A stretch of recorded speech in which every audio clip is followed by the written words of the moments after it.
no toilets, lack of hygiene, malnutrition. About a third of India's children suffer in malnutrition, whereas already about 10% of India is overnourished and very fat in the central part of the belly. Gender disparities is another problem. We have left behind women to do homework and not much more. The health challenges, if you look at, is shortage and maldistribution of health workforce. Urban areas are some places brimming with doctors and other staff. Rural areas have short supply. South is full and north is empty in some sense. Of course, money is a problem. 70% live below $2 a day. We don't have much health insurance and health protection, and our health services are weak and of unassured quality. If you look at health planning in India, I'm part of some of the Planning Commission working groups and steering group on health. I'm struck by the fact that Indian Planning Commission has only 2 or 3 professionals working on health.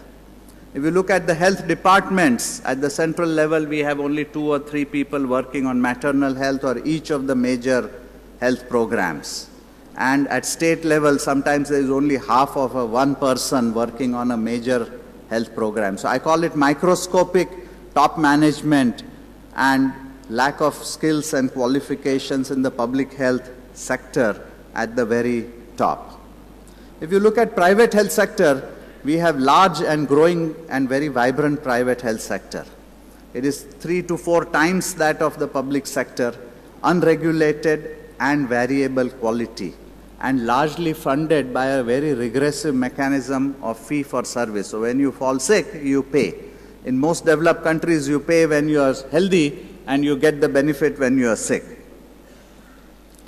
Now, how do we scale up to the small projects which we heard about, like Sevak and others? I think the first thing which is required is committed. The government is already developing the commitment to expand the public health system. If you see the proclamations of the politicians, they say that we are going to spend about 2 to 3% of GDP on health. In the past 7-10 years, we have already built substantial national rural health mission under which every village has a woman health volunteer called ASHA. So I say that we need a brother or sister of a ASHA, which is like a Sevak. ASHA is focusing on maternal and child health. This person should focus on sanitation, disease control, epidemic alerts, health promotion. If you look at the Planning Commission, they have already said, and they constituted a group on universal health care. The plan is that we will move to health care for everybody in the next 20 years, something like United States, Western Europe, or UK. We have to deliver on that plan. Now, if you look at the human resources, which is the most critical resource, why we are falling behind in health, we need large numbers of well-trained paramedics, midwives, health workers, health education, sanitarians. We also need doctors, general practitioners, as well as specialists. And how to train large numbers in short time without compromising in quality is a technological challenge which I am sure Pan-IITians using the modern technology can take up. If you want to convince the government to scale up the pilots, governments have the money now. Many state governments and many central governments, they may look broke, but when they want, they have the money. What we need is we have to produce hard evidence. Governments are now relying more and more on economists, so they want cost utility of these projects. So evidence through research and documentation, partnering with local institution at state level, presentations and marketing at the right level, at the ministers, secretaries, and directors, use of private sector and business leaders to talk about health, because now governments are more listening to private sector than to academics, and convincing international agencies and donors. Sometimes it is frustrating to see that the same idea coming from the white man is more accepted than when it is coming from an Indian. Finally, what can Pan-IITians do in this endeavor to bridge this gap between the rural, poor, and the left behind, and the technology which is available?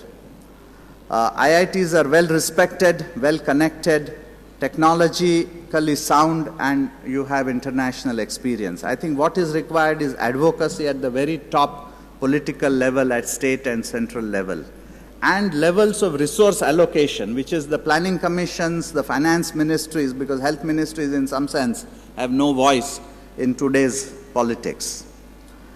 We need to help the states re-engineer the health programs through engineering, management, and technologies. One of the problems of India's health system, it is full of doctors who left their mathematics at the 10th or 12th standards, who were weak in mathematics went to doctoring, and who were good in mathematics went to engineering. So whole of the health departments have very little understanding of engineering, mathematics, or technology, which we need to help them build.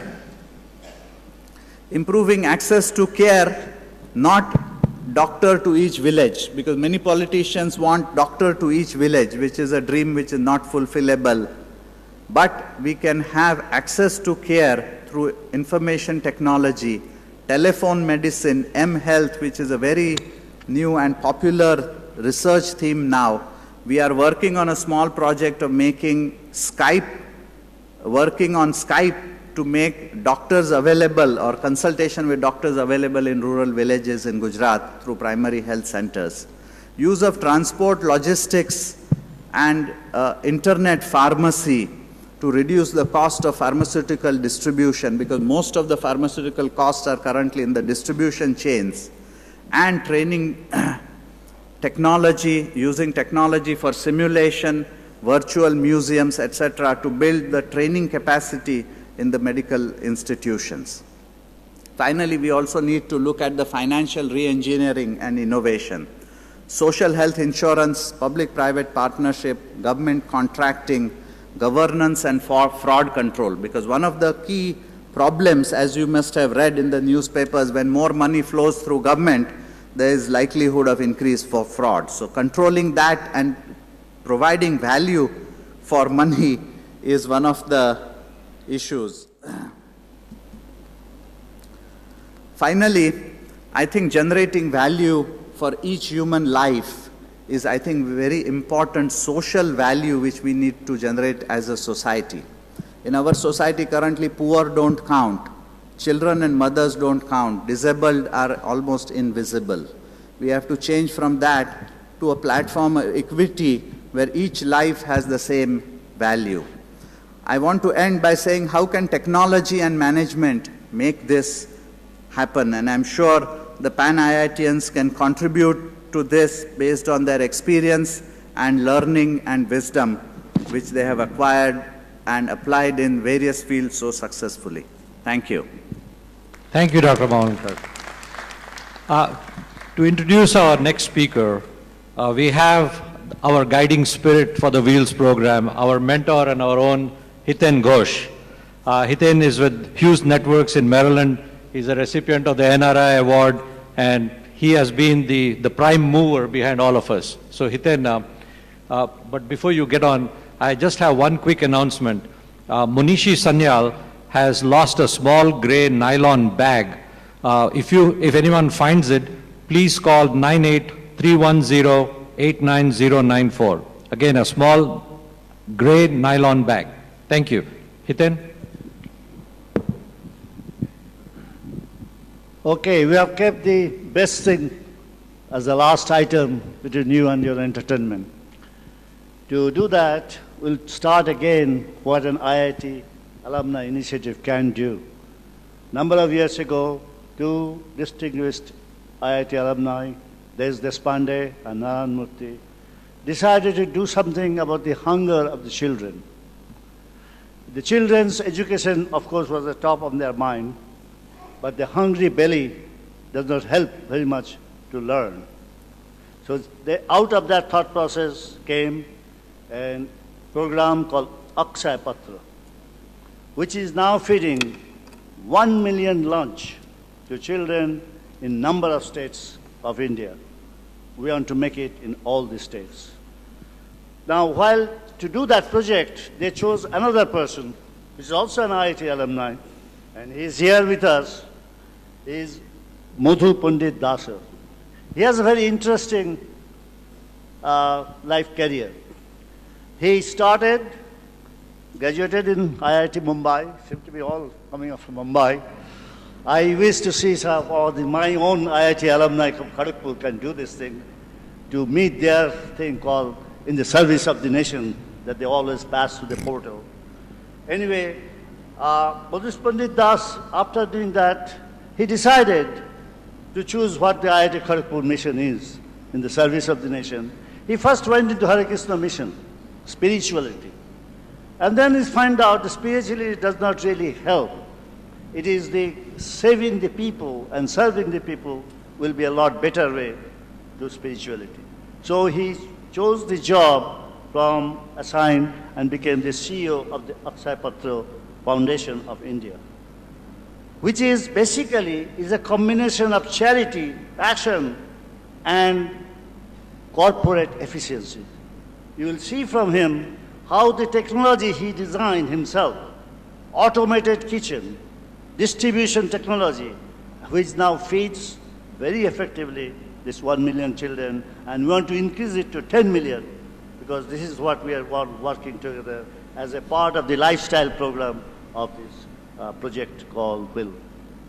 So without ado, Madhusudan, this is all yours. Thank you. First of all, I'd like to thank the organizers of Pan IIT for giving me an opportunity to come over here and make a presentation of the little work that we are doing all over this country. This is a program, Akshay Patra. It's an initiative, social initiative to deal with two of the most debilitating problems of this country, education and hunger among the school children. Before that, let's look at the India story. The experts say that there will be a new world order by 2050, where the three economic equals will be US, India, and China. It's expected that the Indian economy will be bigger than Britain's and Japan's by 2020 and 2030. Despite all this, 1/3 of the Indian population lives in acute poverty. It's said that 1/3 of the world's poor live in this country. If you compare the literacy of China and India, 74% of the Indians are literate and 91% of the Chinese are literate. Of course, the standards of literacy in the measurement of literacy in India is much more liberal. The real literacy will be much lesser than in China. Recently, there was a report made by the government department where they made a finding that 42% of the children are malnourished. And when the Prime Minister of this country read that, he said it was a national shame. There was recently Amartya Sen in Bangalore. He had a meeting, public meeting, and one of the press persons asked him that the GDP growth rate in India is slipping down to 7%. Isn't it a gloomy picture? Amartya Sen replied, India has the largest percentage of undernourished children, more than Africa. There should be more gloom about this. Akshay Patra has a vision statement: no child in India shall be deprived of education because of hunger. If we do not have an inclusive growth, then the richer will become richer and poor will become poorer as we grow in this country. Year after year, GDP growth, even if it is 7%, it's quite impressive. And when it is cumulative over 15, 20 years, it's really going to, make the gap bigger and bigger. And one of the most important things for this is to take the families out of the cycle of poverty. So education is the single most powerful factor to take an entire family out of the cycle of poverty. We began, therefore this Akshaya Patra program was to support the education by giving the children a midday meal. What would the children study in the school? Where will their minds be? Or how will their brain work if they didn't have food in the stomach? So therefore we thought this is the very important initiative. And in the year 2000, we started with just feeding 1,500 children in 5 schools. In fact, we were very ignorant of this problem in the society too.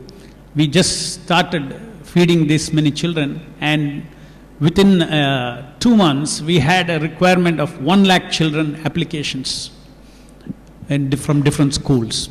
That opened our eyes to realize that around the temple where we were there, where I'm from ISKCON, so ISKCON Bangalore temple, around Bangalore temple, so many children are going hungry every day to the school.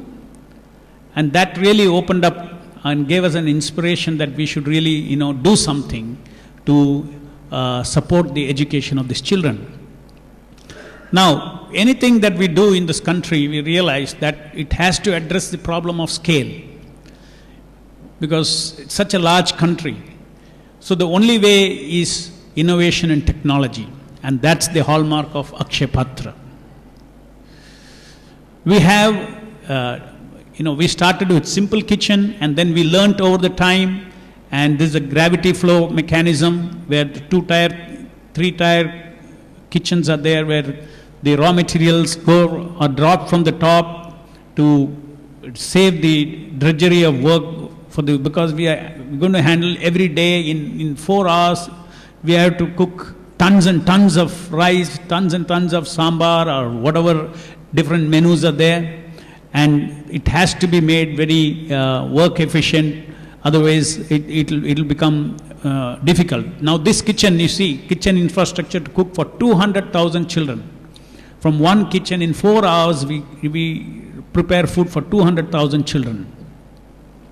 And this is, then further we developed it into a much more efficient system with bucket elevators carrying the rice, food grain supply. Then there is the rice destoner, etc. You can see all those things since you're running short of time. And just to tell you that we have used the best of technology to see that the food is produced with high hygiene quality as well as with cost effective, and making it workable to produce that much quantity of food in a short time. And then we had the next level of kitchen was where when we came to North India, we had to deal with the different menu. So how would we cook chapatis? In those days when we went around for the chapati machines, the largest machine that they had was in the military kitchen, which was cooking 2,000 chapatis per hour. But that would do nothing for when we want to feed 1 lakh children, at least we need to produce 2 lakh chapatis. So, we worked out a roti making machine of 60,000 rotis per hour with automated oil sprinklers. And mind you, this chapati making machine we gave the requirement, and no great experts as such. We went to Jalandhar, and 2 Sardarjis designed this kitchen for us. From 2,000 jumped to 60,000 rotis per hour.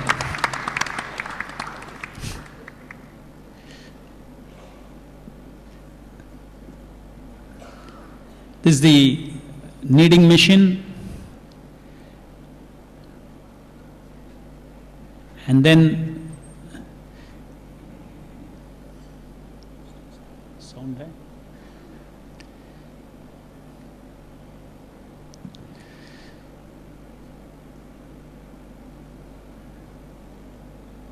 It's like a die cutting machine. रुक गया.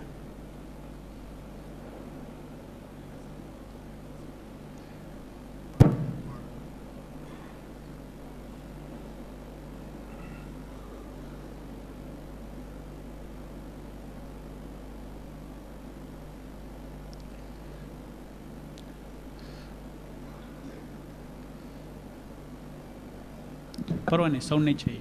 It takes more than a few engineers to run a PowerPoint, so please excuse us. Yeah. हाँ, छोड़ दीजिए, sound नहीं चाहिए. Okay, so it's just 1 minute.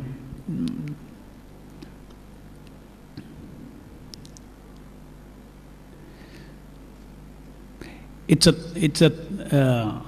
30-meter long machine.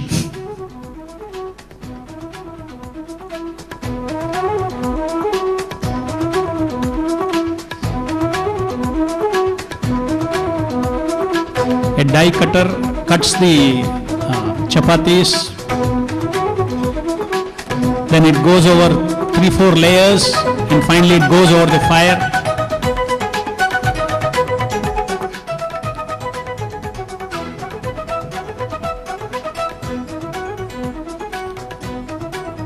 And this goes back and gets recycled.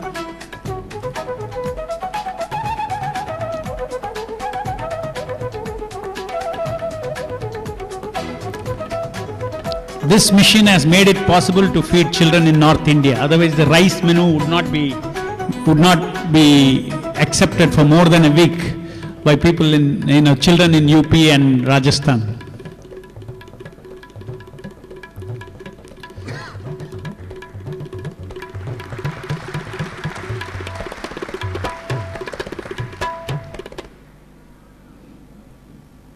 In South India, the menu is rice, yogurt, and sambar with lentils, vegetables. And North India, it's roti-based menu. Sometimes we give, along with roti, we give rice, different types of rice. And for 100,000 children, 5 tons of vegetables have to be cut and kept ready the previous night. And we have deep freezers for all these things. And this food that is cooked is transported to 50 to 60 kilometers, is a maximum distance where from the kitchen it goes to the, by the time, the lunch time, on the spot, the vehicles carry those vessels which you saw, each vessel carries about 30 children's food. And in that way, these specially designed vehicles deliver the food to the schools. And this is a Bangalore ISKCON temple where this whole thing was started. Now we are doing it in 8 states. And all our Akshaya Patra kitchens, 10 of the 17 kitchens are ISO certified. And we have a secular reach. Akshaya Patra is a separate foundation from ISKCON, Akshaya Patra Foundation, where it's a secular trust where the beneficiaries are not discriminated in any manner as with respect to religion. AC Nelson has done a study where school enrollment has increased, school attendance has improved, dropout rate decreased, class performance enhanced, nutrition status of the student improved. We have exact figures, in a summary I have just mentioned. And the entire accounts are audited by KPMG. And this is one of the example, not only technology, the way the foundation is organized so professionally that it evokes the confidence of the corporate to take part in funding many of these programs, many of the states. So Harvard Business School did a case study and they made it one of the case studies for their students. And this is an example actually of now where does the funding come from? There is a public-private partnership. Actually the government, state government and the central government and the state government, they have some subsidy in terms of grants and funding for this program. But this program is not, at least the Akshaya Patra, the quality of food we give is not, it cannot be completely met with the money that the government is giving to us. So we have these are the subsidies that the government gives, different government gives to us. If you look at this cost per meal branch-wise for a rice-based kitchen, 7.63 rupees per meal. And the government is giving us around 4 rupees, and we have to find 3 rupee 50 paisa per meal through donations. And for the wheat-based for North India, again, 3 rupee 50 paise is a deficit. So we have been able to get the participation and partnership of many of the corporates, especially seeing the way we have the governance, the management has been done very professionally, and therefore, these corporates are able to come forward and help us. ICAI, the Chartered Accountants Association of India, 3 years we got Gold Shield Award for our financial reporting. And we have a different structure. USA and UK is mainly, it's a fundraising team. And we have all marketing, professional marketing efforts, including telemarketing, everything to raise funds for this program. We have board of trustees, 3 missionaries from ISKCON, and then it's also we have external trustees like Mohandas Pai, others who are, in the professional world, and that's a perfect combination where we have made this external trustees to be more than the missionary trustees. So that also creates interest in the corporate to fund it. We have advisory boards, and in USA, UK also we have, these are all fundraising organization. The reach of Akshaya Patra is now in about 9 states, and this is the total. As of today, we are feeding approximately 1.5 million meals every day.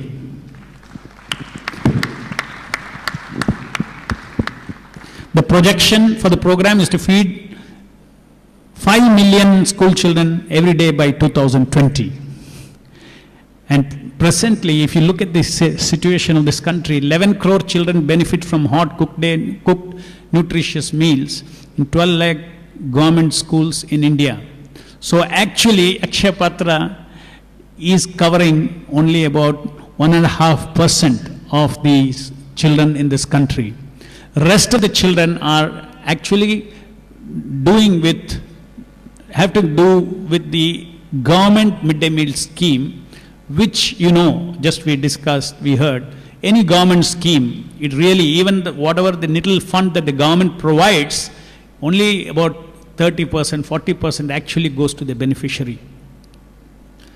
Now, we have a projection to close this program by 2030. Why? Because we don't want to perpetuate poverty. It's a temporary solution. It's a temporary situation. As I said, the way this country is growing, we are hoping that largely we would come out of the kind of poverty that India is in today. So we want to close, we don't want forever. Akshaya Patra will end by 2030. Thank you. Ladies and gentlemen, this afternoon we talked about in the Chief Minister's Conclave a lot about excellence. Here is an excellence in play. This is the gentleman on the other side. This is the person who designed all that automated machine. So it is not only his big heart, but the excellence in the education he got, how he applied it. So give him a big hand. Thank you very much. I want to thank the panelists for all the time that they spent and the passion with which they have approached their work. It clearly goes to show that where there is a will, there is a way, and that when you put good minds to work, no problem is unsolvable, and every mountain can be climbed. I hope that every one of you here will join Pan IIT and its mission to find common solutions to common problems and participate in the Wheels program. Very easy to do. You just have to go to wheelsfoundation.com and sign up. Again, thank you very much, and I hope you enjoy the rest of the evening. Thank you.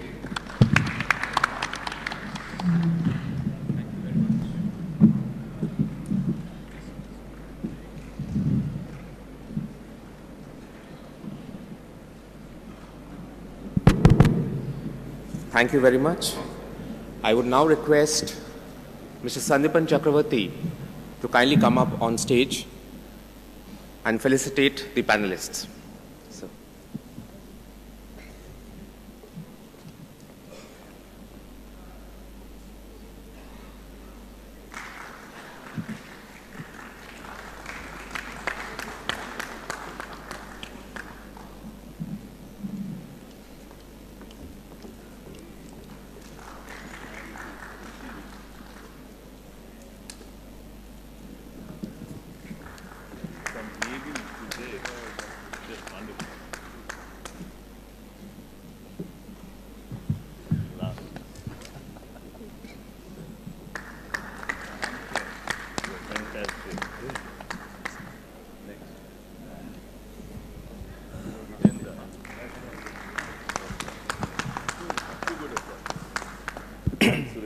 Everything happened. Thank you so much. Thank you so much. I think now we can all. Thank you. Oh, sure.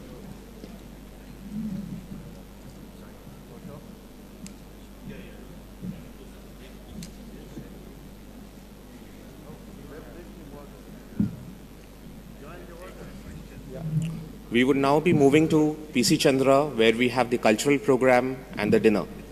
So we would request everybody to move to PC Chandra.